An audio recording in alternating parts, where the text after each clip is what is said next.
Welcome to the second lecture in classical mechanics. The topics that we will explore in this lecture include motion in one dimension, and depending on your situation, either a review or a crash course in differential calculus. Okay, so we'll start this lecture by looking at the exercises from the previous lecture, and in the first exercise we are to determine the number of astronomical units in 1 light year. So 1 light year is 9.5 times 10 to the 15th meters to two significant figures. And in 1 astronomical unit, there is 1.5 times 10 to the 11th meters to two significant figures. Notice that meters cancels. And so this is 6.3 times 10 to the 4th astronomical units to two significant figures. So 1 light year is about 63,000 astronomical units. That is about 63,000 times the average distance of the Earth from the Sun. Now in the second exercise, we are to determine the average time in minutes required for light from the Sun to reach the Earth. Now for a constant speed,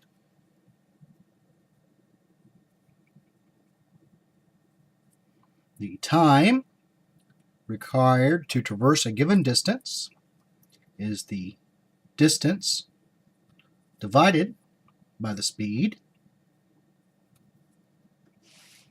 And so the average time required for light from the Sun to reach the Earth is the average distance of the Earth from the Sun, which is 1 astronomical unit, divided by the constant speed of light in a vacuum. To two significant figures, the 1 astronomical unit is 1.5 times 10 to the 11th meters. And to two significant figures, the speed of light is 3.0 times 10 to the 8th meters per second. Notice that this gives us time in seconds, so we need to convert to minutes. In 1 minute, there are 60 seconds. So to two significant figures, this is 8.3 minutes. Now we can also consider the minimum and maximum time required for light from the Sun to reach the Earth. But in order to see a difference, we have to move into 3 significant figures.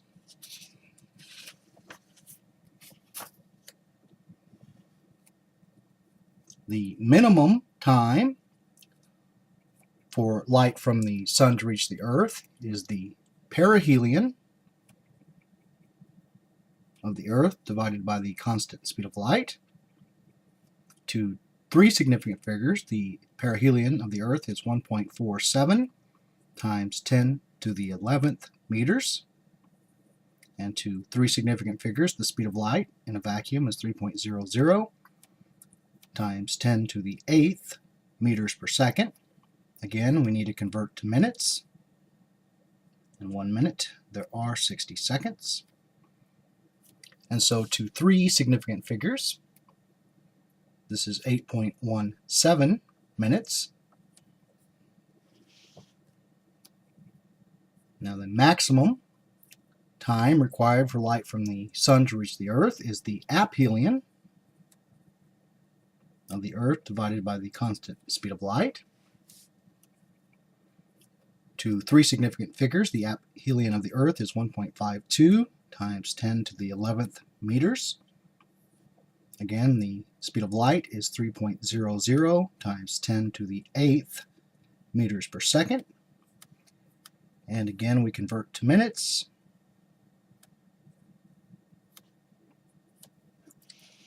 And so to 3 significant figures, this is 8.44 minutes. Now recall that motion is a change in position with respect to time, and we will begin by considering the translational motion of rigid objects. And in order to analyze motion, we will build mathematical models. In particular, we will consider the motion of objects that can be modeled as a particle. Now, the position of a particle is its location with respect to a chosen reference point that we consider the origin of a coordinate system. Now, for motion in one dimension, we can choose our reference frame to coincide with the x-axis, and we will agree that in our reference frame the units are in meters. Now, in order to give the position of the points A and B, we have to choose an origin. So let's choose this point to be the origin. Now, another choice we have to make in a reference frame is the direction of positive motion.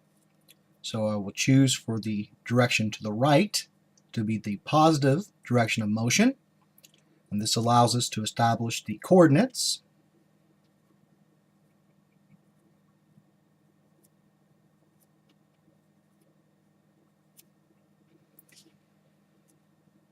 And so the position at point A is -2 meters, and the position at point B is 3 meters. Notice that the position does depend on the choice of origin and the direction of positive motion. Now, one of the simplest descriptions of motion is displacement. A particle's displacement, which we will denote delta x, is its change of position during a given time interval. The displacement of a particle is its final position minus its initial position. So if a particle moves from the point A to the point B, then its displacement is its final position, which is its position at point B, minus its initial position, which is its position at point A. And so this is 3 meters minus -2 meters, or 5 meters, that is positive 5 meters, 5 meters to the right. And if instead the particle moves from the point A, from the point B to the point A, then its displacement is its final position, which is its position at point A, minus its initial position, which is its position at point B, which is -2 meters minus 3 meters, or -5 meters, that is 5 meters to the left. So notice that displacement is a vector quantity that has a magnitude and a direction, where the direction is indicated by the sign, positive or negative. Now, the displacement is independent of our choice of origin.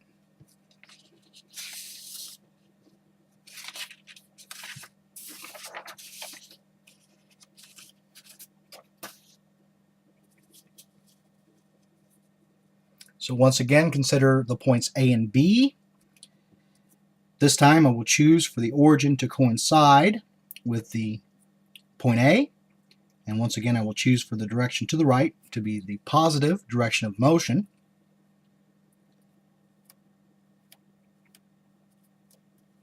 So if the particle moves from the point A to the point B, then its displacement is its final position, which is its position at point B, minus its initial position, which is its position at point A.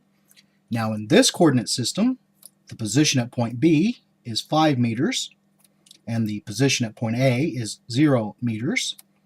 However, the displacement is still positive 5 meters.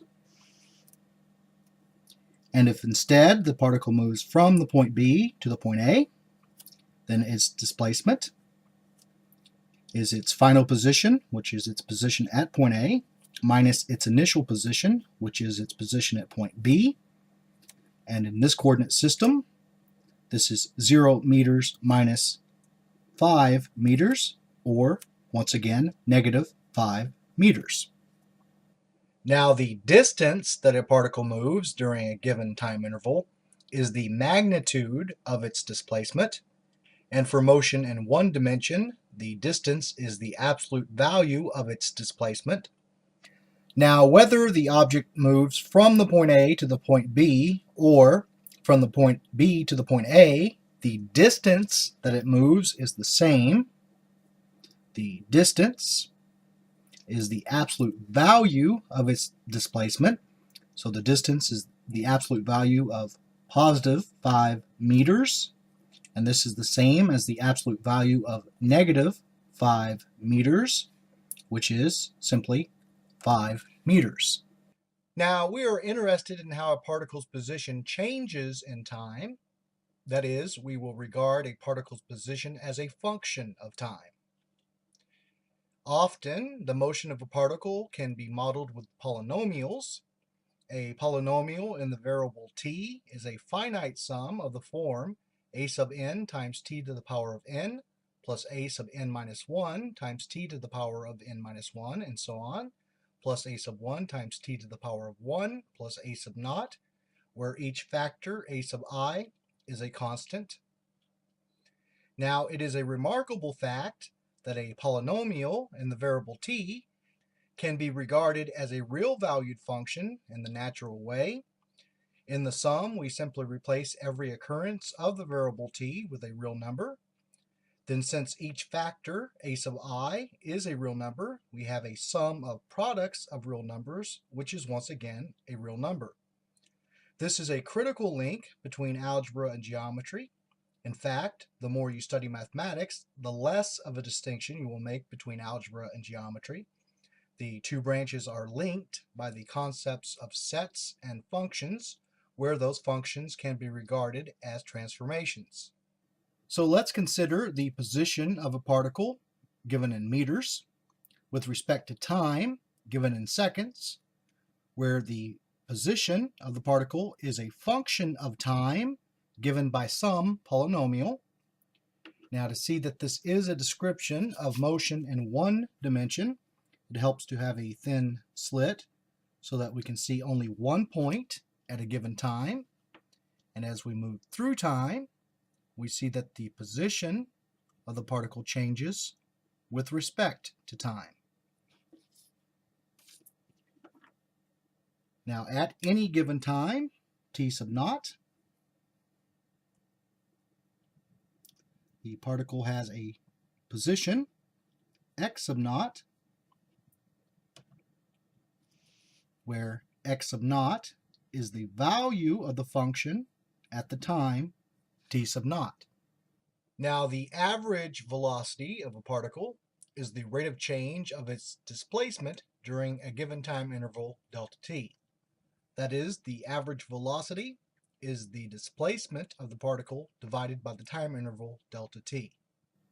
Okay, so in our xt coordinate system, let's agree that the coordinates for time increase as we move to the right along the t-axis, and that the coordinates for position increase as we move up the x-axis. And let's choose a time interval from some start time, t sub naught, to an end time, t final.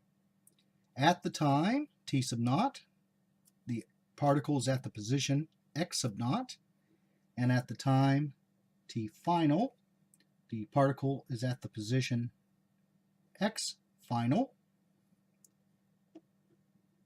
Now, the displacement of the particle is its final position minus its initial position. Now, notice that the final position is greater than the initial position. So since the final position is greater than the initial position, the difference, x final minus x initial, is greater than 0, that is positive. Now, the average velocity of the particle is its displacement divided by the time interval delta t. Notice that the time interval delta t is positive. And so we have a positive value divided by a positive value, which is positive. Now, the average velocity has a geometric interpretation. It is the slope of the line connecting the points t sub naught, x sub naught, and t final, x final.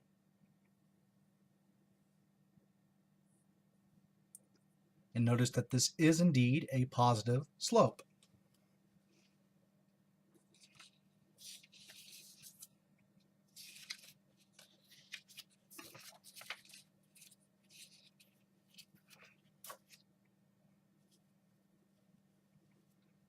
So now let's choose a different time interval from a start time, t initial, to an end time, t final, at the time, t sub naught.